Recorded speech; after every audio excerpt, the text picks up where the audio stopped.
मैं इस टाइम मौजूद हूँ। इस घर में 22 बच्चे यतीम हो चुके हैं। इस घर का सबसे बड़ा बेटा मैं आपको दिखाऊं, जिसने अब इस घर को संभालना है, ये इस घर का सारा सिस्टम चलाना है, ये वो बच्चा है। फैसला आपने करना है कि बच्चा जो है ये इस घर का बड़ा है और इसने घर को किस तरह संभालना है। अब हम बात करते हैं कि इस घर के 5 बेटे जो हैं वो मुबैना पुलिस मुकाबले में हलाक हुए हैं। उन 5 बेटों की बीवियां जो है वो भी यहाँ पे इस वक्त मौजूद हैं। उसके अलावा उन बेटों की माँ हमारे साथ इस वक्त मौजूद है और उस माँ की क्या कैफियत होगी ये माएँ समझ सकती हैं।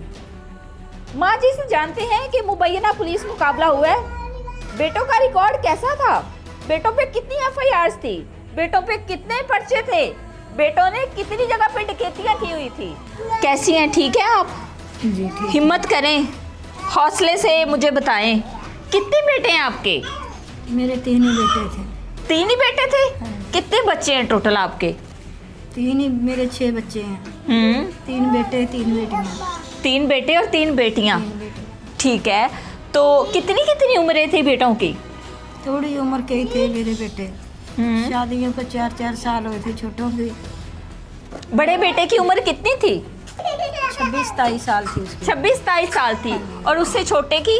उससे छोटे बेटियां थी ना, फिर बीच में बेटियां 2 थी, उसके बाद में वो बेटा था। ठीक है, उसके बाद में एंड में फिर एक और बेटा था। बड़े बेटे का क्या नाम था? मोहम्मद इमरान। मोहम्मद इमरान। हाँ जी। मोहम्मद इमरान क्या करता था? ये इस काबू पहले करता था ठेकेदारी का, लाहौर में काम। अच्छा, थोड़ा सा ये पास रखेंगे, ठीक है। ठेकेदारी का काम करता था, घर बार किसी के छोटे मोटे बना लेने, बना के फिर आगे बेच देने।